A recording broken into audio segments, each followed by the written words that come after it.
હડતાલ પર ઉતર્યા છે અને લાખો લોકોને અત્યારે અનહદ તકલીફ પડી રહી છે, ત્યારે સરકાર દ્વારા આ હડતાલ સમેટવાના પ્રયાસ કરવામાં આવ્યા છે। અન્ન નાગરિક પુરવઠા વિભાગે આગેવાનોને બોલાવ્યા છે। હડતાલના ચોથા દિવસે ત્રીજી વાર નિયામકે બેઠક બોલાવી છે। વિતરકોના આગેવાનોને ગાંધીનગર પહોંચવા માટે કહેણ મોકલી દેવામાં આવ્યું છે। અન્ન નાગરિક પુરવઠા નિયામકની કચેરીમાં આ બેઠક મળશે અને મંત્રી સાથે બેઠક બાદ અધિકારીઓની વિતરકો સાથે બેઠક થશે।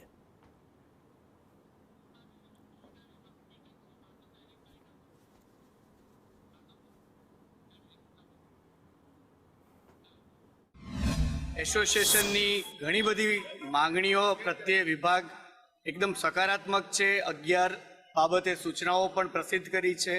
બાકીની કમિશન વગેરે બાબતો અંગે વિભાગ એકદમ પોઝિટિવ છે, પણ એની એક પ્રક્રિયા હોય છે, જે પણ વિભાગ સત્વરે ચાલુ કરીને પૂર્ણ કરશે તો હું ફરીથી બધા દુકાનદારોને અપીલ કરું છું કે 5,000થી વધારે ચલણ જનરેટ પણ થયા છે, બધા જનરેટ કરી અને લાભાર્થીઓને લાભ મળે એના માટે સત્વરે વિતરણ ચાલુ કરે એવી મારી અપીલ છે।